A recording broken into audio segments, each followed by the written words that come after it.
Welcome back to another technical deep dive here in the Debug Zone. Today we're tackling a big question and breaking it down with insights from other users. Hopefully this clears up some misconceptions and helps you get the answer you need. So buckle up, stay a little curious, and let's jump right in.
And that's a wrap.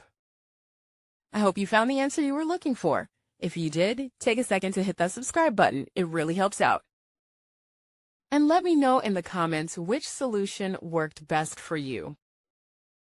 See you next time in the Debug Zone.